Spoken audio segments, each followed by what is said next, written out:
தோப்புகரணம் போட்டு வந்தோம் பிள்ளையாரே, தலையில் குட்டுகளும் குட்டி வந்தோம் பிள்ளையாரே.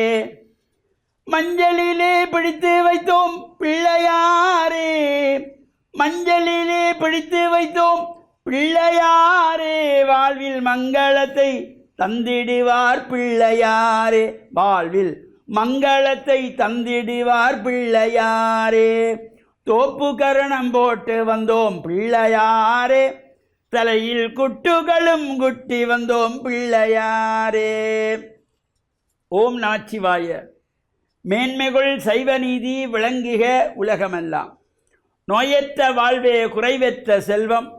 அந்த நோய் நொடிகள் இல்லாத வாழ்வு இந்த உலக மக்கள் எல்லோரும் வாழ வேண்டும் என்று கலியுகத்தின் காந்தமலை ஜோதியாகிய சபரிமலை சுவாமி ஐயப்பனுடைய திருவடிகளை சிறந்தாழ்த்தி டான் தமிழொலி ஓம் தொலைக்காட்சி நேயர்கள் அனைவருக்கும் சர்வதேச இந்து மத குருபீடம் அகில இலங்கை சபரிமலை ஸ்ரீ சாஸ்தாபீடத்தின் சார்பில் இனிய வணக்கங்களும் நல்லாசிகளும். என்றும் மங்களகரமான விஸ்வாவசு வருஷம் ஆனி மாதம் 30ஆம் நாள் 14/7/2025 திங்கட்கிழமை.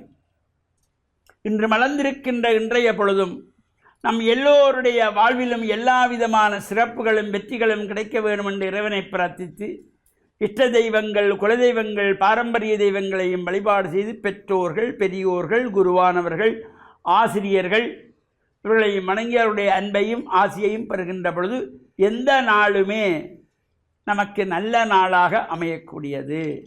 இன்று சோமவாரம் என்கின்ற திங்கட்கிழமை.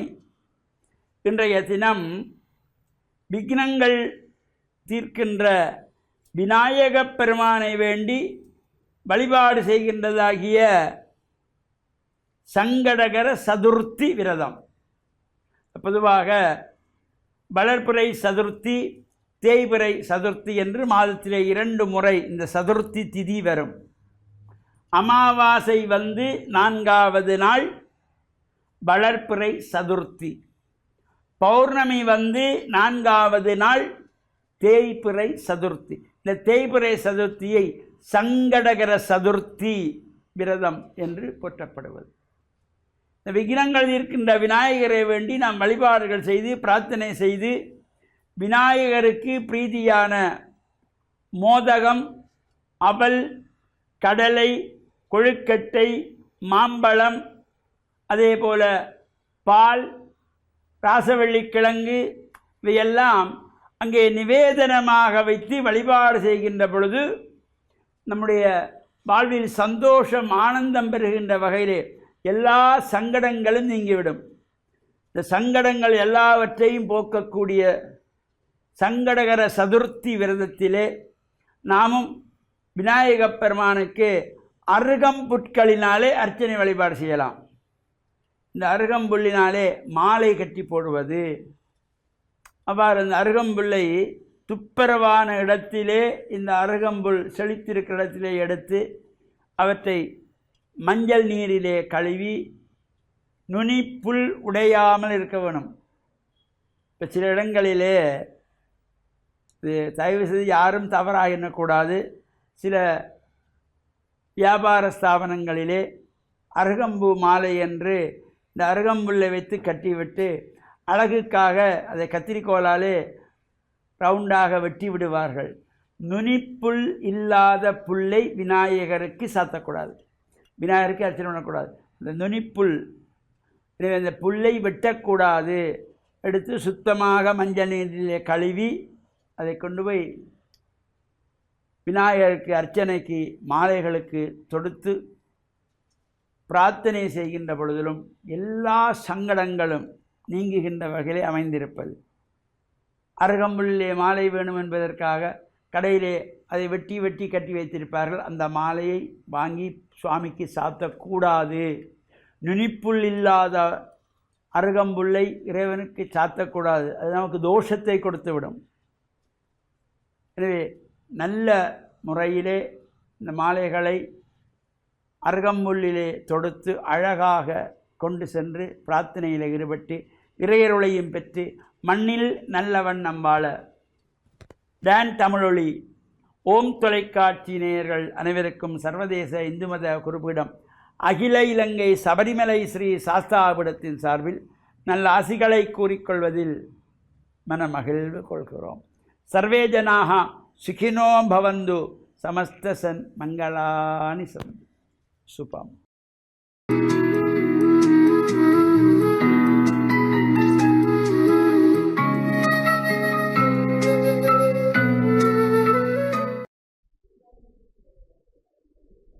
இறை இயேசுவில் என் அன்பு நெஞ்சங்களே, கிறிஸ்தவ நற்சிந்தனை வேளையில் உங்களை மீண்டும் சந்திப்பதிலே பெரும் மகிழ்வு கொள்கின்றேன். இயேசு கூறுகின்றார், அதிகமாக கொடுக்கப்பட்டவர்களிடம் அதிகமாக எதிர்பார்க்கப்படுகின்றது. எங்களுடைய வாழ்விலே நாங்கள் பலவற்றை பெற்றுக்கொள்கின்றோம். ஆற்றல்கள், திறமைகள் நாங்கள் வளருவதற்கும் எங்களுடைய வாழ்வில் நாங்கள் பெற்றுக்கொள்வதற்கும் என்று ஏராளமான சந்தர்ப்பங்கள் அருளப்படுகின்றன. எங்களுடைய சிறிய பருவத்திலே இருந்தே எங்களுடைய பெற்றோர்கள், குடும்பத்தினர்கள் வழியாக, எங்களுடைய சமுதாயத்தின் வழியாக, நாங்கள் கல்வி கற்றுக்கொண்ட பாடசாலைகள் வழியாக, நாங்கள் நல்ல தொழில் வாய்ப்புகளை பெற்றிருந்தால் அதன் வழியாக நாங்கள் படித்தவர்களாகவோ அல்லது ஆற்றல் மிக்கவர்களாகவோ அல்லது நல்ல பதவிகளை நல்ல அந்தஸ்திலே இருக்கின்றவர்களாகவோ, அன்றையில் நாங்கள் சமூகத்திலே மற்றவர்களால் மதிக்கப்படுகின்ற ஒரு தலைவராக இருக்கின்றவர்களோ வழிகாட்டிகளாக இருக்கின்றவர்களோ இப்படி என்று சொல்லி அதிகம் கொடுக்கப்பட்டால் அதிகம் எங்களிடம் இருந்து எதிர்பார்க்கப்படுகின்றது. இவ்வாறு இயேசு தம்முடைய சீடர்களை பார்த்து சொல்லுகின்றார், நீங்கள் எப்பொழுதும் உங்களிடம் என்ன பொறுப்புகள் ஒப்படைக்கப்படுகின்றனவோ அத்தகைய பொறுப்பை நீங்கள் ஏற்று இன்னும் அதிகமாக நீங்கள் உங்களுடைய பதிலை பங்களிப்பை செய்ய வேண்டும் என்று சொல்லி, சில வேளைகளிலே நாங்கள் சில பொறுப்புகளை, சில அந்தஸ்துக்களை, சில பதவிகளை, சில எங்களுக்குரிய செல்வாக்கு வகுக்கக்கூடிய இடங்களை கைப்பற்ற விரும்புகின்றோம். ஆனால் நாங்கள் கொடுக்க மனமில்லாதவர்களாக இருக்கின்றோம். ஒரு ஆசிரியரை எடுத்துக்கொண்டால் அவரை உருவாக்குவதற்கும் அவருடைய ஆற்றல்களிலே அவர் திறம்பட செய்வதற்கும் அவருக்கு அவருடைய குடும்ப பின்புலமும் இந்த சமுதாயமும் இந்த அரசு கூட மக்கள் கூட அவர்களுடைய கல்வி வளர்ச்சிக்காக பங்களிப்பு செய்திருக்கின்றார்கள். மீண்டும் அவர்கள் எவரிடம் அதிகமாக கொடுக்கப்பட்டிருக்கின்றதோ அவ்வளவு அதிகமாக எதிர்பார்க்கப்படுகின்றது. அவர்கள் அங்கு சுயநலமாக நான் என்னுடைய லாபத்தை மட்டும் கருதுகின்றதாக இருக்கக்கூடாது. மாறாக எங்களுடைய ஆற்றல்கள், திறமைகளை பகிர்ந்து அளிக்க வேண்டும். புனித பவுல் கூறுகின்றார், ஆவியானவருடைய தூய ஆவியானவருடைய வரங்கள் கொடுக்கப்படுகின்றன. ஏனென்றால் அவை சமூகத்தினுடைய நலனுக்காக பகிர்ந்தளிக்கப்பட வேண்டும் என்பதற்காக. அதனால நாங்கள் எதை எதை பெற்றுக்கொள்கின்றோம், எதை எதை நாங்கள் வாரி வழங்குவதற்கு தயாராக இருக்கின்றோம் என்று சிந்திப்போம். எங்கள் ஒவ்வொருவருடைய வாழ்விலும் எவ்வளவோ விடயங்களை, எவ்வளவோ நல்ல சந்தர்ப்பங்களை, எவ்வளவோ ஆசீர்வாதங்களை இறைவன் பல நல்ல மனிதர்கள் ஊடாக எங்களுக்கு கொடுத்திருக்கின்றார். நாங்கள் அறிவை பெருக்கி இருக்கின்றோம், செல்வத்தை பெருக்கி இருக்கின்றோம், ஆற்றல்களை பெருக்கி இருக்கின்றோம், நல்ல உணர்வுகளை, நிறைவான அனுபவங்களை பெற்றிருக்கின்றோம். இவற்றை நாங்கள் கொடுப்பதற்கும் எவ்வளவு தூரமாக எங்களை இறைவன் ஆசீர்வதித்திருக்கின்றாரோ அவ்வளவு தூரம் நாங்கள் தாராள மனமுள்ளவர்களாக வாரி வழங்குகின்ற வள்ளல்களாக திகழ ஆண்டவரிடம் அருள் வேண்டுவோமாக. ஆமென்.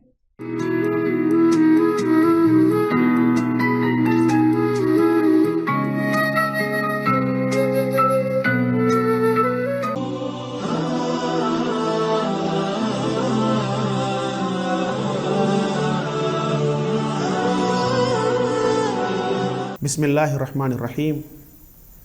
இஸ்லாமிய நற்சிந்தனையோடு இணைந்திருக்கக்கூடிய நேயர்கள் அனைவருக்கும் இஸ்லாத்தின் காணிக்கையாகிய சலாத்தை தெரிவிப்பதில் மகிழ்ச்சி அடைகின்றேன்.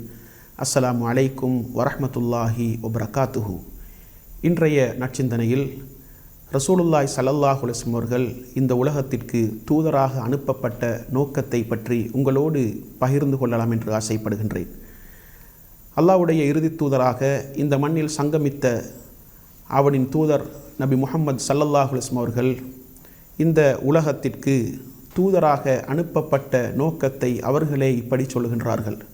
முஸ்னத் அஹ்மத் என்ற ஹதீஸ் தொகுப்பு நூலில் பதிவு செய்யப்பட்டிருக்கக்கூடிய ஹதீஸிலே நபி அவர்கள் சொல்கின்றார்கள், இன்னமா புஇஸ்து லி உத்தம்மிம மகாரிமல் அஹ்லாக்.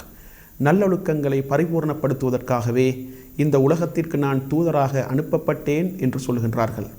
எனவே இந்த உலகத்திலே மனித சமூகத்திற்கு நல்லொழுக்கங்களை கற்றுக் கொடுப்பதற்காக வேண்டியும் நல்லொழுக்கங்களை பண்பாடுகளை எப்படி கடைபிடித்து வாழ வேண்டும் என்பதை தன்னுடைய நடைமுறை வாழ்க்கையின் ஊடாகவும் மனித சமூகத்திற்கு போதிப்பதற்காகத்தான் நபிகளார் ஸல்லல்லாஹு அலைஹி வஸல்லம் அவர்கள் இந்த மண்ணில் அவனுடைய இறுதி தூதராக வந்துதித்தார்கள் என்பதை இஸ்லாமிய வரலாறு எங்களுக்கு மிக தெளிவாக சொல்லுகின்றது. அல்லாஹ் தஆலா நபிகளார் ஸல்லல்லாஹு அலைஹி வஸல்லம் அவர்களுக்கு அல் குர்ஆனிலே மிகச்சிறந்த ஒரு நற்சான்றிதழை கொடுக்கின்றான். எப்படி? வ இன்னக லஅலா ஹுலுகின் அதீம். முஹம்மதே, நீங்கள் மகத்தான நற்குணத்தின் மீது இருக்கின்றீர்கள் என்று அல்லாஹ் தஆலா சொல்லி காட்டுகின்றான். எனவே இந்த உலகத்திலே நல்ல ஒழுக்கங்களையும் பண்பாடுகளையும் மனித சமூகத்திற்கு போதிக்க வேண்டும், மனித சமூகத்திற்கு கடைபிடித்து காட்ட வேண்டும். அதை கடைபிடிப்பது எப்படி என்பதை மனித சமூகத்திற்கு தனது சொந்த வாழ்க்கையினூடாக போதிக்க வேண்டும். அதன் மூலம் மனித சமூகத்திற்கு முன்மாதிரி மிக்க ஒரு தூதராக அவர் மாற வேண்டும் என்பதற்காகத்தான் இந்த உலகத்திலே இறுதி தூதராக நபிகளார் ஸல்லல்லாஹு அலைஹி வஸல்லம் அவர்கள் வந்துதித்தார்கள் என்பதை இஸ்லாம் மிக தெளிவாக சொல்லுகின்றது. எனவே அந்த வகையில் இந்த உலகத்திலே மனிதர்கள் ஒழுக்கம் என்றால் என்ன, நாகரிகம் என்றால் என்ன, பண்பாடு என்றால் என்ன, மனித நேயம் என்றால் என்ன என்று தெரியாத ஒரு காலத்திலே அல்லாஹ்வின் தூதர் ஸல்லல்லாஹு அலைஹி வஸல்லம் அவர்கள் மக்காவிலே நபியாக பரிணமித்தார்கள். நபியாக அந்த சமூகத்திலே அவர்கள் அறிமுகம் செய்யப்பட்டார்கள். அந்த காலகட்டத்திலே அவர்களுக்கு அல்லாஹ்வுடைய வசனங்களை ஓதி காட்டி அல்லாஹ்வுடைய தெய்வீக போதனைகளை அவர்களுக்கு கற்றுக் கொடுத்து அதன் மூலம் அவர்களை பக்குவப்படுத்தி அவர்களை பண்படுத்தி அவர்களுக்கு வேதத்தையும் ஞானத்தையும் கற்றுக் கொடுப்பதற்குரிய ஒரு உன்னதமான தூதராகத்தான் நபிகளார் ஸல்லல்லாஹு அலைஹி வஸல்லம் அவர்கள் இந்த மண்ணில் சங்கமித்தார்கள் என்பதை அல் குர்ஆன் மிக தெளிவாக சொல்லுகின்றது. அல்லாஹ் தஆலா நபி அவர்களை தூதராக அனுப்பியதன் நோக்கத்தை அல் குர்ஆனிலே சொல்லுகின்ற பொழுது, அதாவது ஹுவல்லதி பஅஸ ஃபில் உம்மiyீன ரசூல மின்ஹும் யத்லு அலைஹிம் ஆயாத்திஹி வ யுஸக்கீஹிம் வ யுஅல்லிமுஹுமுல் கிதாப வல் ஹிக்மா. உம்மி சமூகத்திற்கு மத்தியிலே, எழுத வாசிக்க தெரியாத ஒரு சமூகத்திற்கு மத்தியிலே அவர்களிலிருந்தே ஒரு தூதரை அவன் அனுப்பி வைத்தான். எதற்காகவென்றால் அவர்களை பரிசுத்தப்படுத்துவதற்காக வேண்டியும் அவர்களை பக்குவப்படுத்துவதற்காக வேண்டியும் வேதத்தையும் ஞானத்தையும் அவர்களுக்கு கற்றுக் கொடுப்பதற்காக வேண்டியும் அந்த தூதரை அந்த சமூகத்திற்கு அனுப்பி வைத்தான் என்பதை அல்லாஹ் தஆலா அல் குர்ஆனிலே எங்களுக்கு சொல்லி காட்டுகின்றான். எனவே வேதத்தையும் ஞானத்தையும் கற்றுக் கொடுத்து அதன் மூலம் பண்பாடு மிக்க ஒரு சமூகத்தை இந்த மண்ணிலே உருவாக்க வேண்டும். அவர்களை வரலாறு பேச வேண்டும். அவர்கள் வரலாற்றிலே ஈன்று சிலாகித்து சிறப்பித்து கூறப்பட வேண்டும் என்ற அந்த உன்னதமான நோக்கம் நபிகளாருடைய அந்த தூதுத்துவத்திற்கு பின்னால் இருக்கின்றது என்பதைத்தான் இஸ்லாம் எங்களுக்கு தெளிவாக சொல்லுகின்றது. எனவே நபிகளார் ஸல்லல்லாஹு அலைஹி வஸல்லம் அவர்கள் இந்த உலகத்திலே நல்லொழுக்கங்களோடு வாழ்ந்தார்கள். நல்லொழுக்கங்களை கடைபிடித்து மனித குலத்திற்கு முன்மாதிரி மிக்க அல்லாஹ்வுடைய தூதராக வந்துதித்தார்கள் என்பதை வரலாறு எங்களுக்கு சொல்லுகின்றது. அதே போன்று ரசூலுல்லாஹி ஸல்லல்லாஹு அலைஹி வஸல்லம் அவர்களுடைய தனிப்பட்ட வாழ்க்கையிலே எவராலும் எந்த குறைகளையும் சொல்ல முடியாத அளவுக்கு, எவரும் அவரை விமர்சன கண்ணோட்டத்திலே பார்க்க முடியாத அளவுக்கு முன்மாதிரி மிக்க பண்பாடுகளோடு இந்த உலகத்திலே வாழ்ந்தார்கள் என்றால் அந்த வரலாறு இஸ்லாத்திற்கு சொந்தமான வரலாறு என்பதை நாங்கள் மறந்துவிடக்கூடாது. எனவே ஒழுக்கம் என்றால் என்ன, நாகரிகம் என்றால் என்ன, பண்பாடு என்றால் என்ன என்பதை மனித சமூகத்திற்கு மிக தெளிவாக அல்லாஹ்வின் தூதர் ஸல்லல்லாஹு அலைஹி வஸல்லம் அவர்கள் கற்றுக் கொடுத்தார்கள். எனவே பண்பாடுகள் ஒழுக்க நெறிகளின் தொகுப்பாகத்தான், நடமாடும் இஸ்லாமாகத்தான், நடமாடும் ஒழுக்க கோவையாகத்தான் நபிகளார் ஸல்லல்லாஹு அலைஹி வஸல்லம் அவர்கள் இந்த உலகத்திலே மனித சமூகத்திற்கு முன்மாதிரிமிக்க ஒரு தூதராக வாழ்ந்து காட்டினார்கள். இதனைத்தான் அல் குர்ஆனில் அல்லாஹ் தஆலா எப்படி உறுதிப்படுத்துகின்றான் என்றால், லக்கது கான லக்கும் ஃபீ ரசூலில்லாஹி உஸ்வத்துன் ஹசனா, அல்லாஹ்வுடைய தூதரிடத்திலே உங்களுக்கு அழகிய முன்மாதிரி உண்டு என்பதை அல் குர்ஆனிலே உறுதிப்படுத்துகின்றான். எனவே அல்லாஹ்வுடைய தூதருடைய வாழ்க்கையிலே எங்களுக்கு அழகான முன்மாதிரி இருக்கின்றது. பண்பாடுகளை எப்படி கடைபிடிக்க வேண்டும், கஷ்டமான நிலைகளில் கூட பண்பாட்டை நாங்கள் விட்டு கொடுக்காமல் எப்படி வாழ வேண்டும், பிரச்சனைகளை பண்பாடுகளினூடாக எப்படி நாங்கள் அணுக வேண்டும், பிரச்சனைகளுக்கான தீர்வை பண்பாடுகளை மையப்படுத்தி எப்படி நாங்கள் பெற்றுக்கொள்ள வேண்டும் என்பதையெல்லாம் அல்லாஹ்வின் தூதர் ஸல்லல்லாஹு அலைஹி வஸல்லம் அவர்கள் மனித சமூகத்திற்கு மிக தெளிவாக போதித்தார்கள். எனவே நபிகளார் ஸல்லல்லாஹு அலைஹி வஸல்லம் அவர்கள் எங்களுக்கு காட்டி தந்த பண்பாடுகளை, ஒழுக்க நெறிகளை எங்களுடைய வாழ்க்கையில் கடைபிடித்து எங்களுடைய ஆன்மீக பாதையை பண்பாடுகளால் அலங்கரிக்கக்கூடிய பக்குவத்தை வல்லவன் ரஹ்மான் எனக்கும் உங்கள் அனைவருக்கும் தந்தருள்வானாக. வாஹிரு தஅவானா அனில் ஹம்துலில்லாஹி ரப்பில் ஆலமீன்.